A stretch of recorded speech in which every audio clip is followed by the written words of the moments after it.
마가복음 2장 1절부터 12절까지의 말씀을 우리 다 같이 합독하겠습니다. 수일 후에 예수께서 다시 가버나움에 들어가시니 집에 계시다는 소문이 들린지라 많은 사람이 모여서 문 앞까지도 들어설 자리가 없게 되었는데 예수께서 그들에게 도를 말씀하시더니 사람들이 한 중풍병자를 네 사람에게 메워가지고 예수께로 올세 무리들 때문에 예수께 데려갈 수 없으므로 그 계신 곳에 지붕을 뜯어 구멍을 내고 중풍병자가 누운 상을 달아내리니 예수께서 그들의 믿음을 보시고 중풍병자에게 이르시되 작은 자야 내 제사함을 받았느니라 하시니 어떤 서기관들이 거기 앉아서 마음에 생각하기를 이 사람이 어찌 이렇게 말하는가 신성모독이로다. 오직 하나님 한 분 외에는 누가 능히 죄를 사하겠느냐. 그들이 속으로 이렇게 생각하는 줄을 예수께서 곧 중심에 아시고 이르시되 어찌하여 이것을 마음에 생각하느냐. 중풍병자에게 내 제사함을 받았느니라 하는 말과 일어나 내 상을 가지고 걸어가라 하는 말 중에서 어느 것이 쉽겠느냐. 그러나 인자가 땅에서 죄를 사하는 권세가 있는 줄을 너희로 알게 하노라 하시고 중풍병자에게 말씀하시되 내가 내게 이르노니 일어나 내 상을 가지고 집으로 가라 하시니 그가 일어나 곧 상을 가지고 모든 사람 앞에서 나가거늘 그들이 다 놀라 하나님께 영광을 돌리며 이르되 우리가 이런 일을 도무지 보지 못하였다 하더라. 아멘. 저는 오늘 읽으신 말씀을 가지고 죄사함과 병고침이라는 제목을 가지고 마가복음 7번째 말씀을 전하고자 합니다. 먼저 우리가 지난주에 배웠던 말씀을 잠시 정리하면 예수님은 자신에게 찾아온 나병 환자를 고치셨습니다. 레위기 13장에 나오듯이 당시의 부정한 자의 대표적인 것이 이 나병 환자였는데 그래서 이 병에 걸리면 직장이나 가정이나 이 동료나 신앙 등 모든 것이 다 박탈당했었습니다. 그리고 이에 그치지 않고 다른 사람들에게 이 병을 옮길까봐 아예 이스라엘 공동체 밖으로 이들을 다 쫓아냈는데 이렇게 비참하고 절망하게 속에서 살아가던 이 한 나병 환자가 생명을 걸고 이 예수님께 나와서 무릎을 꿇고 주 앞에 엎드렸습니다. 정말 간절하게 겸손하게 엎드렸던 것인데 그러나 동시에 나병 환자는 예수님을 믿었습니다. 여러분, 그 믿음은 내가 예수님 앞에 나아가면 반드시 내 문제가 해결될 것이다라는 믿음이었는데 그러니까 해 주시겠지가 아니라 반드시 해 주실 것이다라는 믿음을 가지고 나아왔던 것입니다. 그렇게 나병 환자는 예수님께 나아갔고 예수님은 그런 나병 환자를 불쌍히 여기셨습니다. 그래서 직접 손을 내밀어서 그에게 대시면서 깨끗함을 받으라고 말씀하시는데 예수님이 그냥 말씀만 하셔도 되는데 여러분, 예수님은 그 나병 환자를 불쌍히 여기셔서 직접 손을 내미시고 그에게 깨끗함을 받으라고 말씀하셨습니다. 우리는 이 모습을 통해서 여러분, 이 나병 환자가 이 격리되어지고 구원받지 못하고 세상에서 처참하게 살아갔던 이 모습이 우리였음을 보게 된다라고 말씀드렸습니다. 그리고 그 예수님이 이 나병 환자를 살펴보듯이 우리를 그렇게 불쌍히 여기시고 또한 우리에게 얼마나 은혜를 베풀어 주시기 원하는지를 우리가 깨달을 수가 있었습니다. 여러분, 이 나병 환자를 만지는 것이 얼마나 대단한 것이냐면 여러분, 당시에는 나병 환자를 만진 사람도 여러분 부정한 자가 되던 시대였습니다. 그래서 만지지도 말고 가까이 가지도 말라라고 명령했던 것인데 그래서 실제로 나병 환자가 만진 물건이나 여러분 앉은 자리에는 여러분 앉으면 안 되는 시대였습니다. 그런데 그럼에도 불구하고 여러분 그렇게 부정한 자로 대표되던 그 나병 환자를 예수님은 만지셨고 나병 환자는 깨끗하게 되었습니다. 무슨 이야기입니까? 여러분, 나병 환자의 그 더러움이, 나병 환자의 그 부정함이 예수님께 온 것이 아니라 예수님의 그 거룩함이 나병 환자에게 영향을 끼쳤던 것입니다. 그 즉시 그래서 나병 환자는 일상으로 돌아가게 됩니다. 그러니까 여러분, 예수님을 믿으면 몇 년 후에 구원이 있을 것입니다. 몇 년 후에 너의 삶에 괜찮아질 거야 라는 말 아닙니다. 잘못된 말입니다. 여러분, 믿는 순간 우리는 그분의 보좌 앞에 들어가는 것입니다. 하나님의 보좌 앞에서 우리는 그분이 주시는 그 복을 누리며 살아가는 것입니다. 여러분, 이것이 바로 에베소서 1장에서 말하고 있는 이 신령한 복, 이 복을 다 받았다라는 표현이 바로 여기에 있는 것입니다.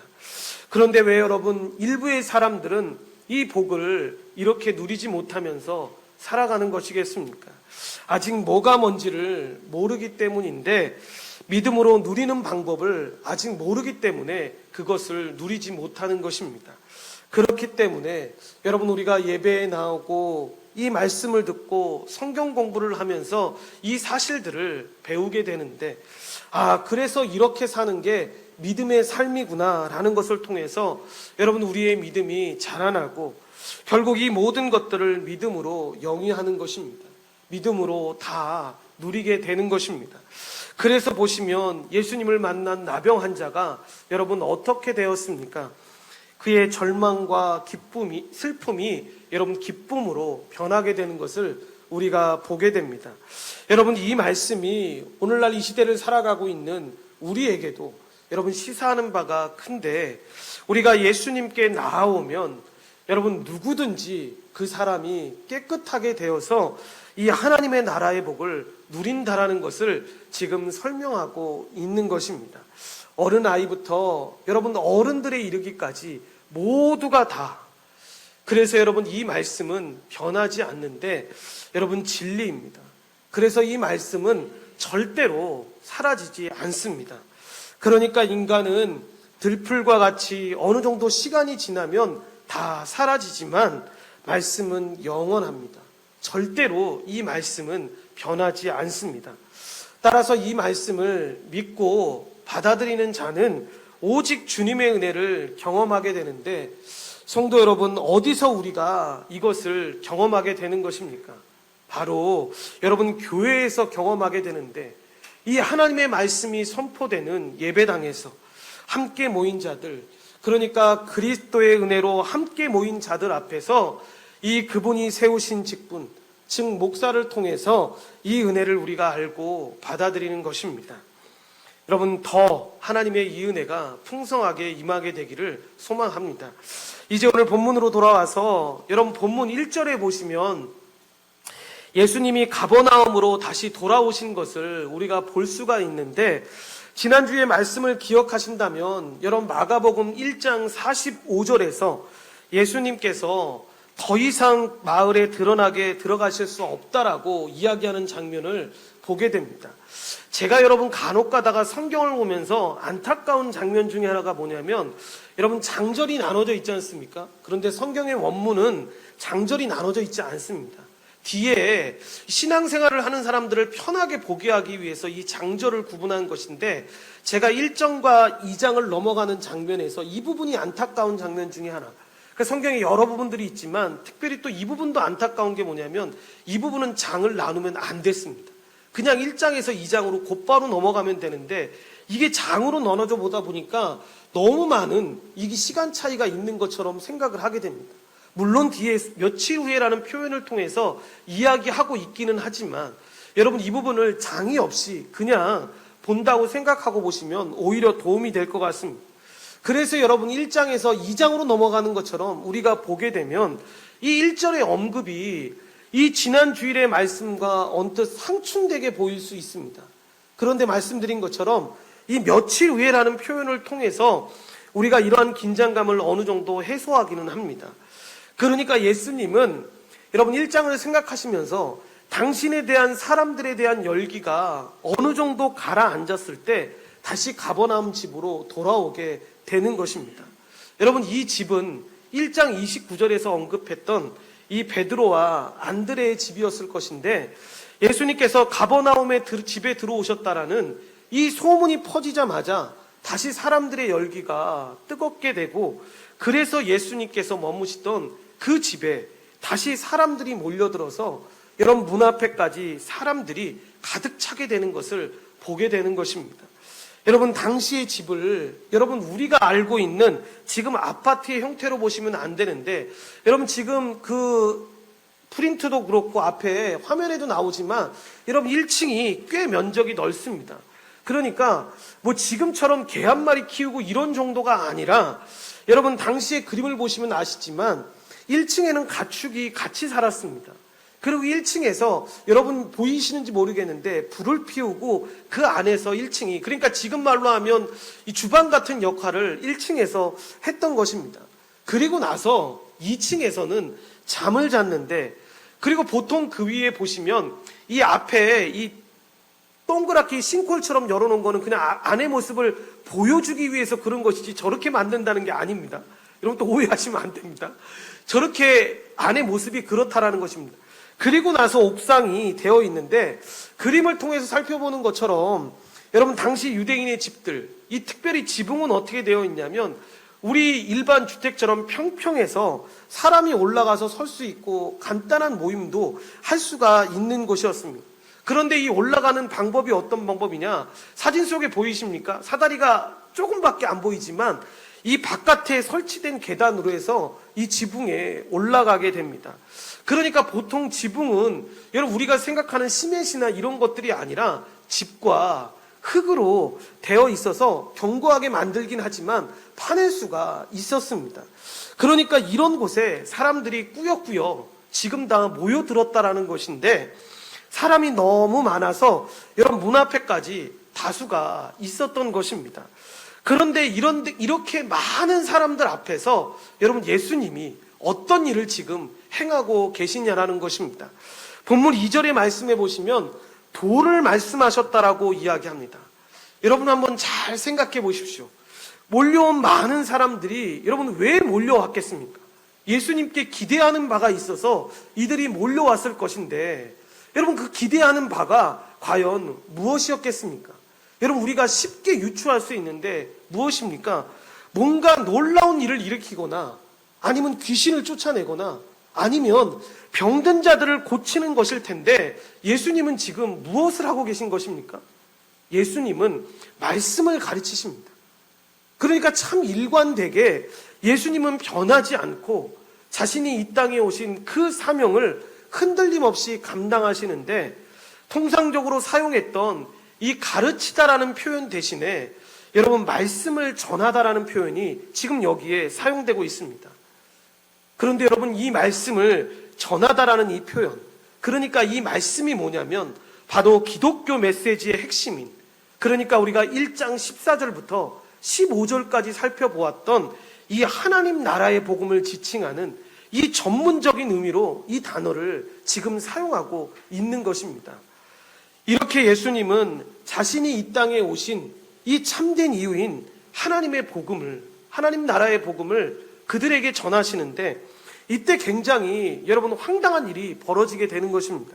본문 3절부터 4절 말씀을 합독하겠습니다.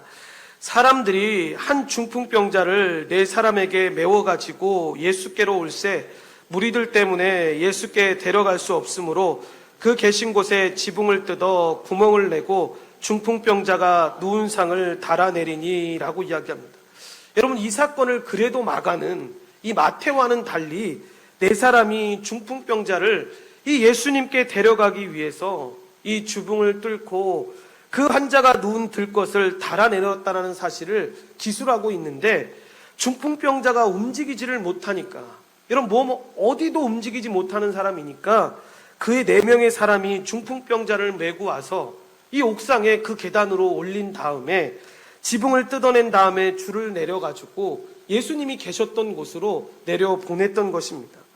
여러분 그 지붕이 견고해서 이 지붕을 뜯어내는 작업이 그리 쉽지만은 않았을 것입니다.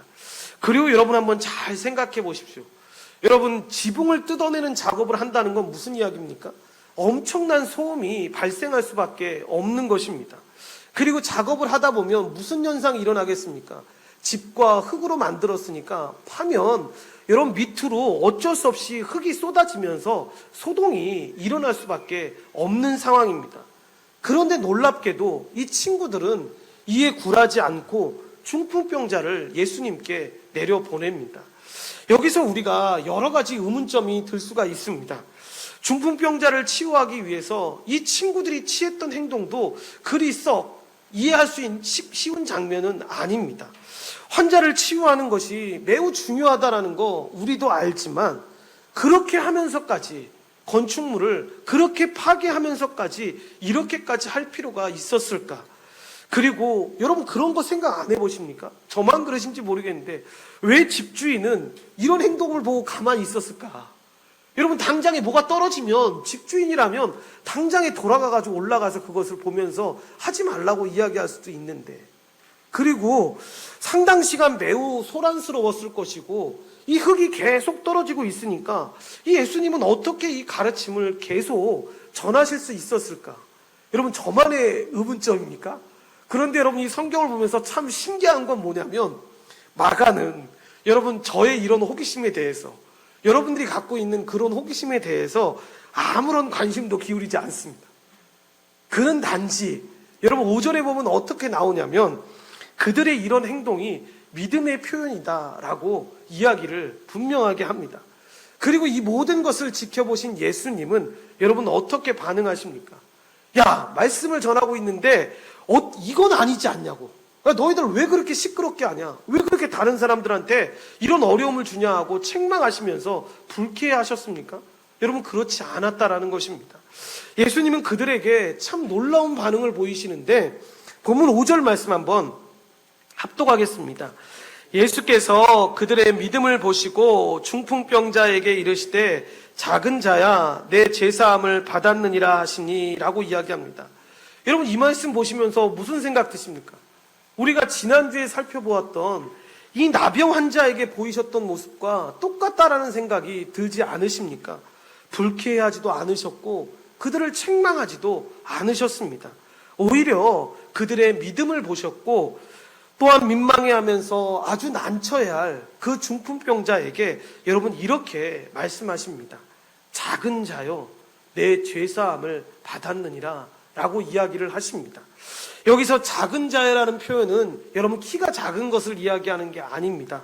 히라보의 테크논이라는 단어를 번역한 것인데, 그러니까 여기서 작은 자라는 이 표현은 얘야, 아들아 라는 이 표현으로 가장 친밀한 사이의 표현으로 사용되어질 때 이 작은 자여라는 표현을 쓰게 되는 것입니다. 그러니까 예수님은 그렇게 무례하게 어찌 보면 정말로 이상하게 행동하고 있는 그들을 향해서 꾸짖었던 것이 아니라 아주 따뜻하고 부드러운 음성으로 말씀하셨던 것입니다. 내 사랑하는 아들아 내 죄사함을 받았느니라 라고 이야기하시는 것입니다. 이렇게 우리 주님은 여러분 치유하실 뿐만 아니라 작은 자야 라고 하시면서 여러분 우리에게 사랑을 베푸십니다. 또한 그들의 믿음을 보시고 라는 표현이 나오게 되는데, 예수님은 중풍병자를 그 어떻게든 데려오려고 애썼던 네 사람에게 여러분 믿음이 있다라고 말씀하시는데, 여러분 믿음이라는 게 무엇입니까? 우리 이 마가복음 DBS에 보면 이 부분에 믿음이라는 부분이 이렇게 나옵니다. 예수님이 원하시는 모든 문제를 원하시는 대로 다루시는 전능자요 만물을 다스리시는 주권자로 확신하는 것을 믿음이라고 이야기합니다. 그러니까 믿음이란 예수님을 하나님이시요 온 세상의 주이자 하나님의 나라에 구원하시는 구원자로 믿는 그 마음, 그 확신을 믿음이라고 이야기하는 것입니다. 그래서 이런 믿음이 있으면 모든 것을 다 주 예수 그리스도께 맡기려고 여러분 모든 노력을 기울이는 모습으로 나타나게 되는데, 여러분 그렇게 본다면 이 4명의 친구들이 이 중풍병자를 데리고 그 어렵게 옥상까지 메고 올라가서 다시 그렇게 무례하게 보일 수 있을 만큼 그 흙을 뜯어내며 지붕을 뜯어내고 자기의 친구를 예수님에게 내려보냈던 그 모습을 우리가 잘 알 수 있지 않습니까? 그러니까 그들의 믿음은 그 예수님께 나아가기 위해서 어떠한 장애물도 어떠한 고난도 어떠한 어려움도 기꺼이 감당하는 그런 믿음이었습니다. 그런데 놀라운 건 그 자리에서 예수님이 중풍병자에게 하셨던 말씀입니다. 그냥 단순히 그 병에서 나아라 라고 말씀하신 것이 아니라 중풍병자의 죄가 사함을 받았다라고 선언하신 것입니다. 즉 내 죄가 용서받았다라고 지금 말씀하고 있는 것입니다. 예수님의 이 말씀이 언뜻 우리가 보기에 상당히 의외일 수 있습니다. 그런데 여러분, 그러니까 제목 설교로 2장 1절부터 12절까지의 말씀을 보면 이 말씀은 되게 이해하기 힘든 말이고 의외의 말씀일 수가 있습니다.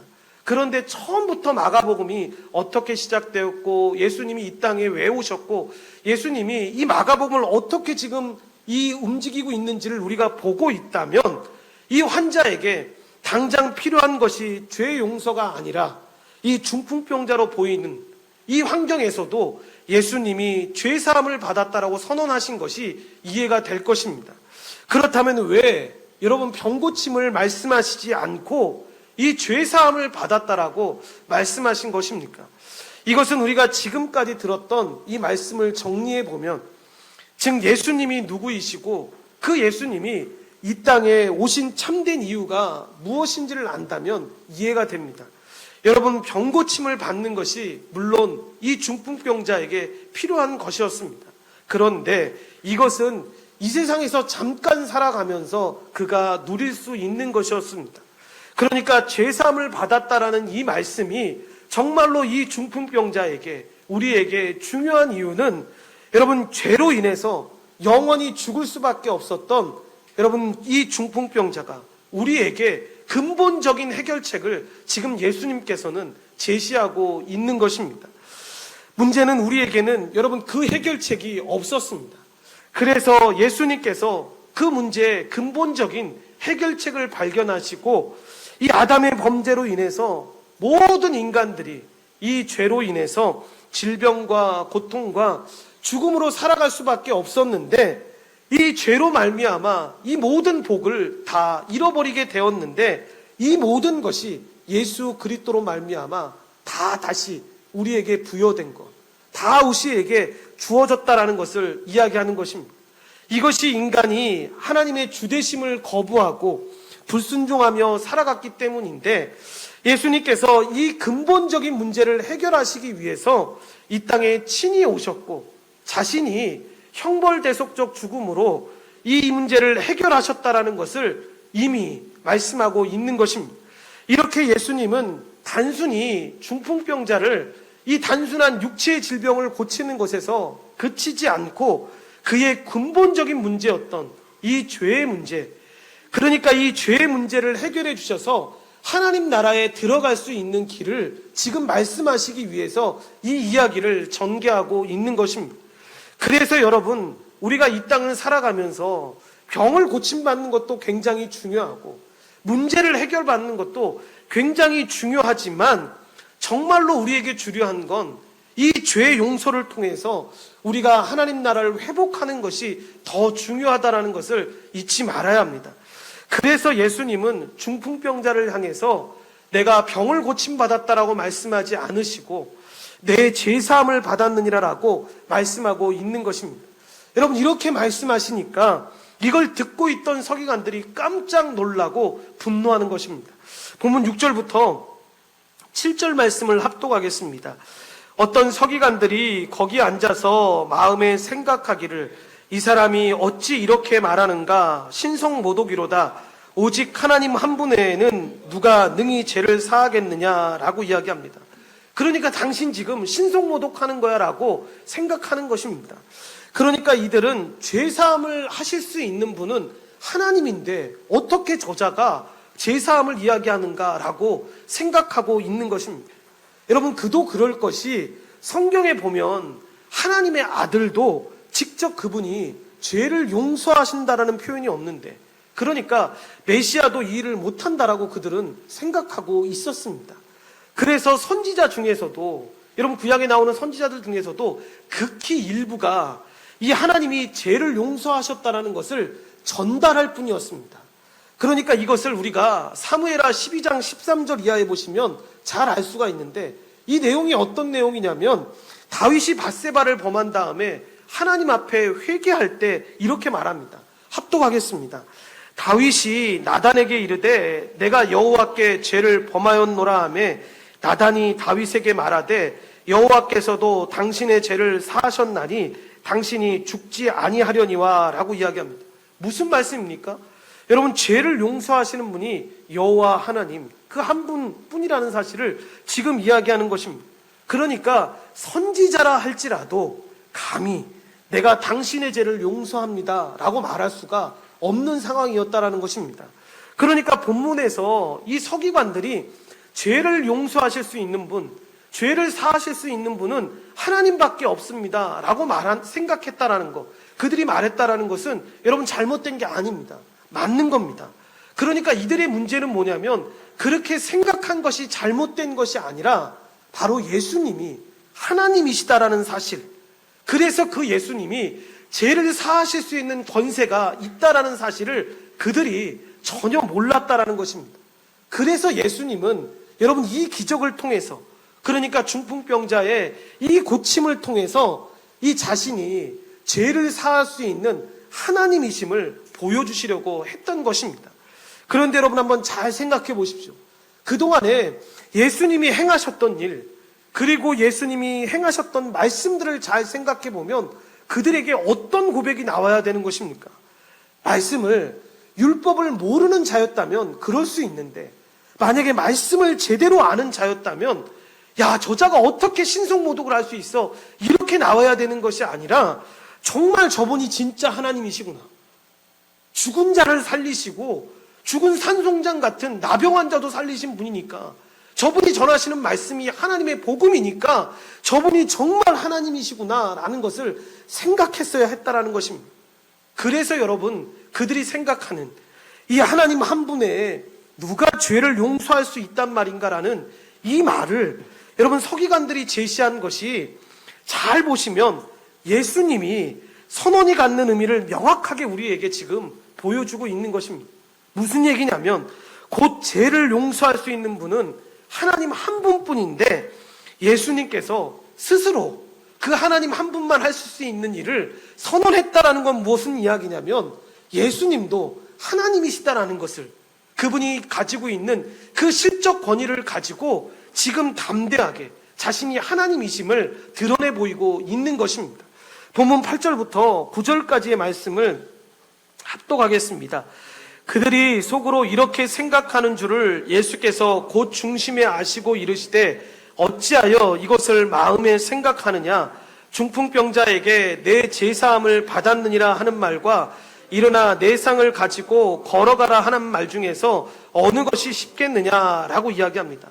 그러니까 서기관들이 자신들의 이러한 적대적인 생각을 마음속으로 지금 생각하고 있었는데, 여러분 예수님은 영으로 그들의 생각을 아시고 말씀하셨던 것입니다. 이것을 질문 형태로 이야기한 것인데, 중풍병자에게 내 제사함을 받았느니라 라고 말하는 것과 일어나서 내 상을 가지고 걸어가라라고 말하는 것 중에 어느 것이 쉽겠느냐라고 그들에게 질문하는 것입니다. 예수님께서는 여러분 이 질문으로부터 기대하시는 답변은 여러분 분명해 보입니다. 물론 진정한 의미에서는 여러분 어려운 것이 무엇입니까? 여러분 죄를 사해 주시는 그 사죄의 선언이 어렵습니다. 하지만 당장 눈에 보이는 결과를 놓고 본다면 여러분 여기서 어떤 것이 쉽겠다라고 이야기하겠습니까? 서기관의 입장에서 보면 사죄의 선언은 눈에 보이지 않지 않습니까? 내가 이 사람의 죄를 사한다라고 하는 것은 눈에 보이지 않기 때문에 여러분 실제로 어렵게 보이는 것이 이 중풍병자가 고침받는 것이 어려울 수밖에 없는 것입니다. 하지만 눈에 보이는 결과를 놓고 본다면 이 사죄의 결과, 이 눈에 보이지 않는, 겉으로 드러나지 않는 데 반해 이 걸어가라고 하는 여러분 이 명령의 결과는 바로 드러나기 때문에, 그러니까 이 서기관들은 걸어가라는 명령이 더 어렵다라고 답변하는 것을 기대하는 것입니다. 이러한 기대의 기초에서 예수님의 결론이 뒤따르게 됩니다. 그러나 인자가 땅에서 죄를 용서하는 권위를 가지고 있음을 너희가 알도록 하겠다라고 이야기하는 것입니다. 여러분 실제로 정말 어려운 것은 영원한 형벌 가운데 처한 자들, 이 하나님의 나라의 백성으로 옮기는 것으로 여러분 우리 입장에서는 우리가 복음을 배울 때마다 깨닫는 것이지만 절대로 인간의 힘으로는 할 수 있는 일이 아닙니다. 이것은 오직 하나님만이 하실 수 있는 일입니다. 그런데 지금 이 일을 주님이 하시는 것입니다. 그러니까 이런 일을 내가 할 수 있는 자라는 것을 너희에게 보여주겠다. 실제로 중풍병자에게 이 고침받는 거 훨씬 더 쉬운 길이야. 그가 걷는 거 훨씬 더 쉬운 일이야. 그런데 너희들은 그것이 더 어렵다고 생각하겠지만 그렇지 않다라고 지금 이야기하는 것입니다. 그러니까 내가 이 중풍병자와 이 죄를 용서했다라는 것을 증명하기 위해서 이 내가 죄사함을 갖는 권세를 가진 하나님이라는 것을 증명하기 위해서 지금 이 중풍병자를 치료하겠다라고 말씀하고 있는 것입니다. 그러니까 예수님께서 이 당신의 그리스도의 신분을 공개적으로 드러내지 않도록, 여러분 우리가 이 앞부분에서도 그런 부분들을 봤지만 주의를 기울이는 것은 사실입니다. 그런데 여러분 잊지 마셔야 될 것은, 여러분 예수님께서 당신의 신분을 숨기는데 급급한 분이 아니셨다는 것입니다. 상황과 때가 아니었기에 그렇게 하셨던 것이지, 상황과 때가 될 때에는 담대하게 내가 하나님이시고 메시아이심을 분명하게 말씀하셨습니다. 그러니까 예수님은 언제나 그리스도로서 하나님의 나라를 선포하시고 그 권위를 가르치시고 능력을 행하셨습니다. 그리고 필요한 경우에는 이 사람들의 마음속에 있는 그릇된 생각을 드러내셔서라도 당신이 구원자이심을 분명하게 보여주셨습니다. 본문 10절 말씀을 합독하겠습니다.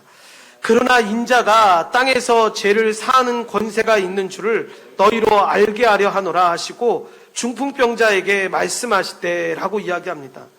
그러니까 예수님이 죄사함의 권세가 있는 분이라는 것을 이 확인시켜 주시기 위해서 이 중풍병자를 낫게 하시는데, 여러분 마가복음에 인자라는 표현이 여기서 처음으로 사용됩니다. 여러분 이 인자라는 표현은 이 다니엘서에 보시면 영원한 나라를 세우시고 이 무너뜨리지 않는 그 어떤 나라도 깰 수 없는 그 나라를 세우시는 분.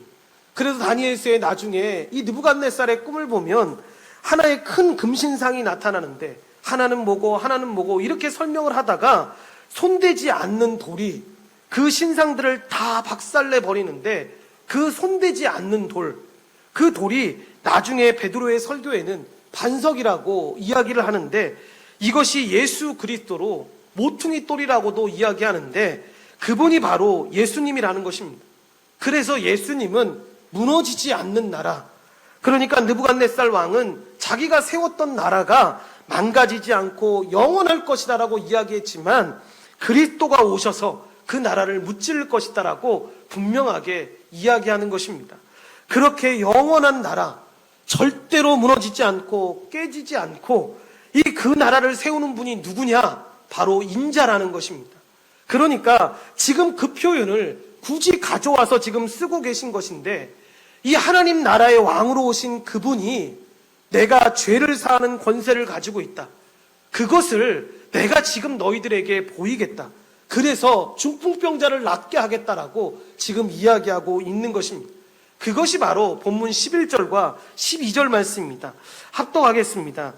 내가 내게 이르노니 일어나 내 상을 가지고 집으로 가라 하시니 그가 일어나 곧 상을 가지고 모든 사람 앞에서 나가거늘 그들이 다 놀라 하나님께 영광을 돌리며 이르되 우리가 이런 일을 도무지 보지 못하였다 하더라 라고 이야기합니다. 말씀하시자마자 어떤 일이 벌어지게 됩니까? 그 즉시 일어나게 됩니다. 그러니까 어떻게 됩니까? 여러분 모두가 다 깜짝 놀라게 되는데, 그리고 뭐라고 나오냐면 하나님께 영광을 돌리며 이르되, 그리고 마지막 절에 보면 우리가 이런 일을 도무지 보지 못하였다라고 이야기하고 있습니다. 그런데 이 부분 보면서 여러분 우리가 너무 안타까운 장면이 있습니다. 그게 뭐냐면 여러분 이때 놀라면 안 되죠. 이 중풍병자가 나은 거 보고 놀라면 안 되는 거죠. 믿는 자들은 어느 때 놀래야 되는 겁니까? 내 죄를 용서받았다라는 이 더 놀라운 사실 앞에 놀래야 되는 것이고 감사해야 되는 것이죠. 여러분 이 부분이 너무 안타까운 것입니다. 여러분 우리가 이 시대를 살아가는 동안에도 이런 경우가 너무 많습니다. 하나님이 우리를 구원해 주시고 사랑해 주셔서 그 하나님 나라의 백성으로 살아간다라는 사실, 그 사실에 놀래고 감사해야 되는데, 여러분 우리도 서기관들처럼 이 당시에 살아가는 사람들처럼 우리의 어떤 문제가 해결되고 우리의 어떤 병이 고침을 받고 우리에게 어떤 일이 일어났을 때 더 놀라는 삶을 지금 살고 있지는 않으시냐는 것입니다. 그래서 여전히 지금도 그렇고 그때에도 그렇고 여러분 무리들은 하나님께 눈에 보이는 것만 가지고 영광을 돌리지만 우리는 눈에 보이지 않는 여러분 우리의 영혼을 다시 소생시키시고 이 생명을 주실 뿐만 아니라 우리의 모든 문제를 그 해결해 주시는 주님께 영광을 돌리면서 살아야 합니다.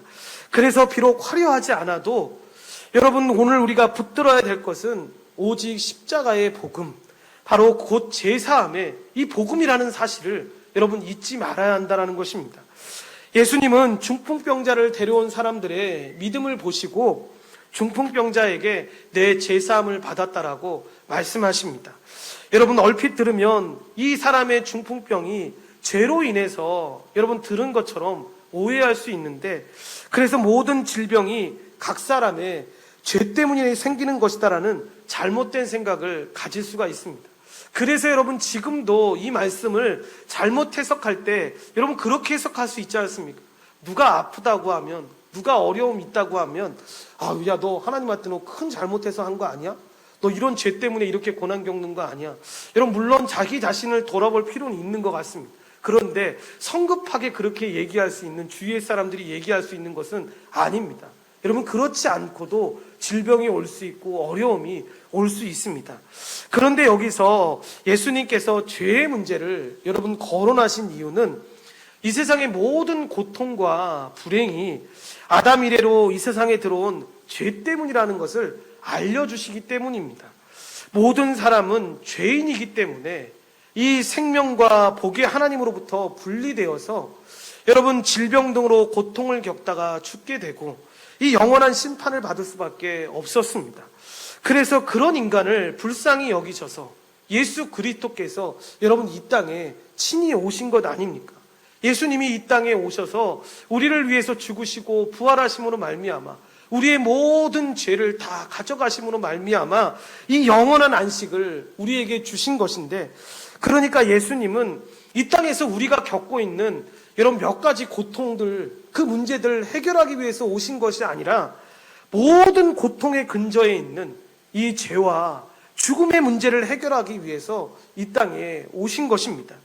이것이 예수님께서 십자가에서 죽으시고 그 죽으심을 통해 죄사함의 은혜를 주시려는 이유인데, 지금 예수님께서는 이 죄를 사하심으로 말미암아 죄로 말미암은 모든 고통과 이 죽음의 문제가 해결되었음을 지금 선언하고 있는 것입니다.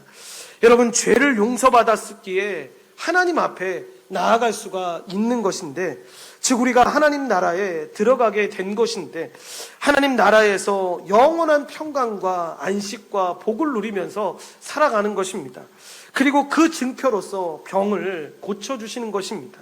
물론 이 땅에서 제사함과 여러분 의롭다함을 얻었다고 해서, 이 의인이 되었다고 해서 여러분 모든 병이 낫고 여러분 다시는 병에 걸리지 않으며 어떤 문제로도 고통받지 않는다라는 것이 아닙니다. 이런 모든 것은 여러분 마지막 때가 되었을 때, 이 주님이 재림하실 때 새하늘과 새 땅이 완전하게 이루어졌을 때 이 완전하게 이루어질 것입니다. 그래서 우리가 이 땅을 살아가면서 예수 잘 믿는 사람들도요 암에 걸릴 수 있고요, 예수님 잘 믿는 사람들도 일찍 세상을 여러분 떠나서 하나님께로, 하나님과 동행하는 삶을 살 수 있습니다. 그러나 때때로 우리가 기도하는 이유가 무엇입니까? 그 하나님의 전능하심으로 그의 기쁘신 등에 따라서 그 기도하는 중에 그 위중한 병을 고쳐주심을 우리가 알기에, 여러분 우리가 하나님 앞에 그 병이 들었을 때 그렇게 기도하는 것입니다. 하지만 본문에서는 예수께서 여러분 그의 죄사함의 권세를 드러나시고자 하는 방편으로 여러분 그의 병을 고치셨기에 일반적인 병 고침으로 이해해서는 안 된다라는 것입니다. 특별히 예수님이 가져오신 이 하나님의 나라에는 여러분 죄 있는 자가 결코 들어갈 수 없다라고 우리가 배웠지 않습니까? 오직 죄를 사함받고 깨끗하게 된 자만이 그 하나님 나라에서 살아갈 수가 있는 것입니다. 그래서 나병 환자의 치유에서는, 우리가 지난주에 살펴봤던 이 나병 환자의 치유에서는 더러움에서 벗어나야 하나님 나라에 들어갈 수 있다는 것을 강조했다면, 여기서는 그 더러움이 죄로 말미암았다라는 것을 강조하고 있는 것입니다. 모든 사람들은 죄로 인해서 여러분 더럽혀졌습니다. 그래서 하나님 나라에서 나병 환자처럼 추방되게 되었고, 그 나라에 다시 들어가기 위한 어떤 행위도 할 수 없는 이 무력한 중풍병자처럼 되었습니다. 오직 우리 주 예수 그리스도만이 그의 십자가 공로로 이 죄인인 모든 사람들을 깨끗하게 하시며 하나님 나라에 들어가게 하실 수 있는 것입니다. 말씀을 맺도록 하겠습니다. 우리의 모든 죄를 사하시는 예수님은 이 죄사함의 권세를 가지고 계시는 하나님이십니다. 그래서 우리는 그분 앞에 날마다 나아가야 되는데, 그럴 때 이미 우리의 죄를 용서해 주셨고, 여러분 앞으로도 우리의 죄를 용서해 주실 것입니다. 죄의 문제가 해결된다라는 건 여러분 우리의 문제들이 하나씩 해결된다라는 것으로, 여러분 이 세상 살아가면서 우리의 힘으로 해결하려고 하는 모든 문제들은 여러분 해결하는 것 같아 보이지만 영원한 해결이 될 수는 없습니다. 이 죄의 문제가 해결되지 않으면 인간은 누구나 비참하고 이 더럽고 아무것도 할 수 없는 존재로 살아갈 수밖에 없습니다. 그런데 이 문제를 예수님께서 친히 오셔서 이 형벌대속적 죽음으로 죽으심으로 말미암아 이 하나님 나라를 다시 회복하심으로 말미암아 이 모든 것이 다 해결된 것입니다. 또한 죄만 용서된 것이 아니라 죄를 이길 수 있는 힘도 여러분 우리에게 주셨습니다. 죄와 싸워 이길 수 있는 힘, 즉 교회를 주셨습니다. 그래서 우리가 이것을 의지해야 합니다.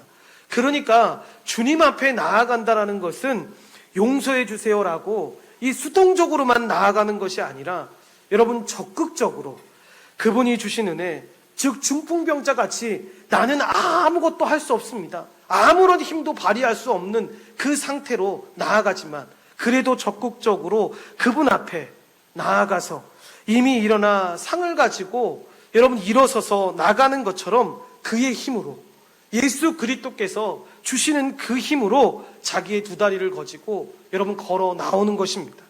우리에게 믿는 자에게 은혜를 주심으로 여러분 우리가 그렇게 죄와 싸워서 이기고 또한 교회로 나아갈 수 있게 하시는데, 함께 이 일을 감당할 수 있도록 모든 공동체에 그 하나님의 은혜를 부어주신 것입니다.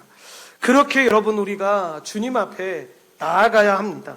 비용 계산하는 믿음으로 이 겸손한 중풍병자와 나병 환자와 같이, 내가 그런 자와 같이 하나님께서 베풀어 주신 은혜를 기억하며 주님 앞에 나아가야 합니다.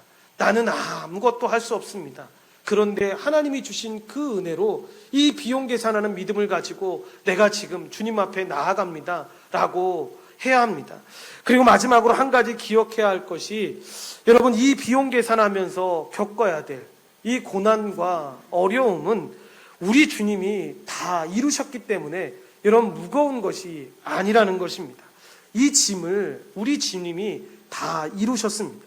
십자가에서 다 행하셨습니다. 다 끝내셨습니다. 그리고 우리는 그분의 그 십자가의 은혜로 여러분 그냥 살아가는 것입니다. 이게 여러분 잘못 오해돼서 들리지 말아야 되는데, 이 은혜가 있다고 하니까 막 살아간다, 그게 아닙니다. 이 은혜가 얼마나 감격적이고 이 은혜가 주님이 그 크신 은혜로 다 해결하셨다라는 것을 알기 때문에 여러분 이 삶을 살 때 눈물 지을 일 없다는 얘기가 아닙니다. 눈물 지을 일이 있는데 그때도 우리는 믿음의 고백하는 겁니다. 그래도 주님이 다 이루셨네요. 주님이 다 이루신 일이니까 내가 주님대로, 주님 말씀대로 그냥 살아갑니다. 그러니까 어떤 면에서 보면 예수 믿는 사람처럼 이 무대책인 사람이 없는 것입니다. 좀 대책을 세우면서 살면 정말 좋을 것 같은데 대책이 없는 것처럼 보입니다. 그런데 그 사람들처럼 대책이 있는 사람들이 없습니다. 여러분 믿는 것이 있으니까 그렇게 살아갈 수가 있는 것입니다.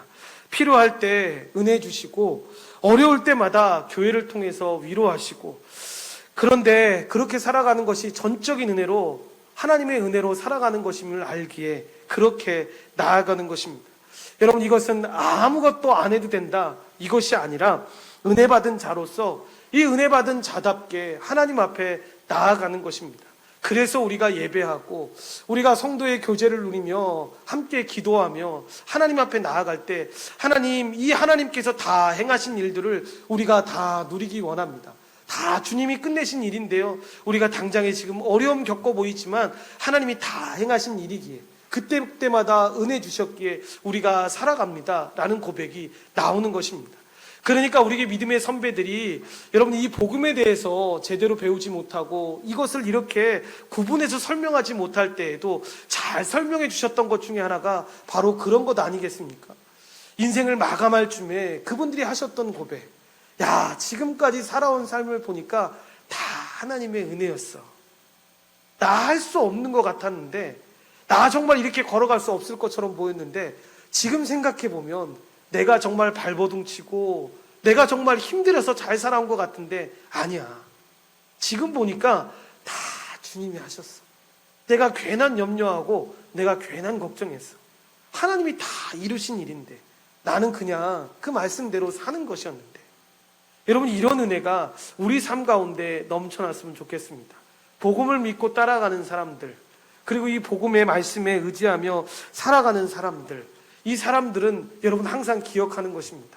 내 인생의 가장 큰 문제인 이 죄의 문제를 주님이 해결하셨다.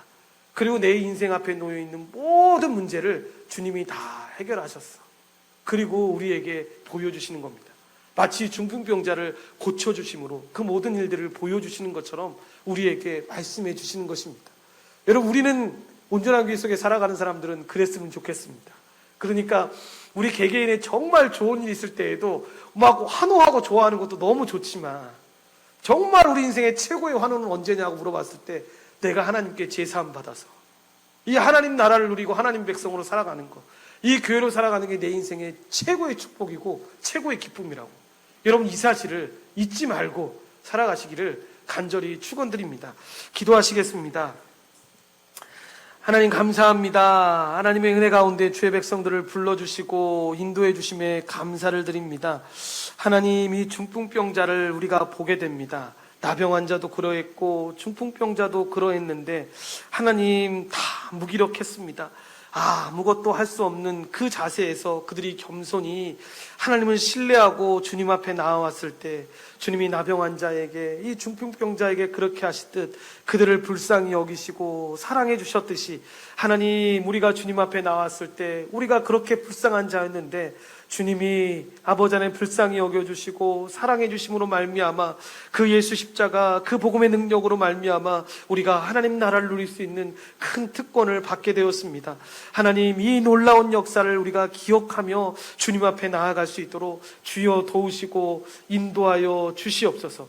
병고침, 문제 해결을 보며 우리가 환호할 수도 있지만 우리가 정말로 환호하고 기뻐하는 것은 내가 죄사함을 받아 하나님 교회로서 이 땅을 하나님의 은혜로 살아가는 이 삶이 된 것을 가장 환호하며 살아갈 수 있는 믿음의 백성 될 수 있도록 주여 도우시고 인도하여 주시옵소서. 모든 걸 주님께 감사드리오며 예수님의 이름으로 기도드리옵나이다. 아멘. 우리 한번 기도하시겠습니다. 제가 이번 주에 말씀 준비하면서 예전에 제가 이 본문을 가지고 말씀 준비했던 여러 그 설교들을 보니까 4-5번 정도 이 본문을 가지고 설교를 했었습니다. 그런데 그때 설교의 내용이 뭐였냐면 대부분 그런 거였습니다. 우리 내 친구의 믿음을 본받자. 열심히 있으면 하나님께서 이렇게 해주신다. 하나님께서 이렇게 놀라운 역사를 베풀어 주셔. 여러분, 물론 그 이야기를 듣고 은혜 받고 그렇게 열심히 기도하셔서 은혜 받으신 분들도 물론 있다라는 생각도 했습니다. 그런데 저 정말 솔직히 회개 많이 했습니다. 여러분, 이 말씀에서는 그 메시지를 전하려고 한 게 아닙니다. 그 내 친구들 칭찬해 주기 위해서 이 말씀이 부여된 게 아닙니다. 예수님이 이 땅에 오신 이유, 이 오신 이유를 계속 이 하나님 나라의 복음을 계속 설명하시면서 이 병든 자의 고침을 그냥 얘기하신 겁니다. 여러분, 우리가 꼭 기억해야 합니다. 왜 여러분 1장과 2장의 구분이 없었으면 좋겠다고 했냐면 여러분, 예수님의 이 복음이 계속 이어지고 있는 겁니다. 왜 그 마을에 들어갈 수 없었는데 다시 들어가셨습니까? 사람들이 그렇게 몰려올 줄 알았는데 예수님이 그 복음 전하시려고 그 하나님의 나라의 복음 그들에게 제대로 가르치시려고 그곳 가운데 간 겁니다. 중풍병자 고치기 위해서 들어간 것이 아니라 그 하나님의 복음을 그곳 가운데 사람들에게 전하시기 위해서 가셨던 것입니다. 그 복음의 내용이 무엇입니까? 우리가 제사함을 받고 하나님 나라에서 하나님 백성으로 살아가는 그 축복을 누리는 것. 여러분, 그 안에 하나님께서 살아가기를 원하십니다. 그리고 그 안에 살아가는 자들이 이 중풍병자처럼 나병 환자처럼 문제 가운데 있던 자들이 문제를 해결받고 나아가는 것입니다. 그런 은혜가 우리 가운데 있었으면 좋겠습니다. 그런 축복 가운데 우리가 넘쳐난 은혜 가운데 나아갈 수 있도록 하나님께서 함께 해달라고 우리 다 같이 주여 일창하시고 기도하겠습니다.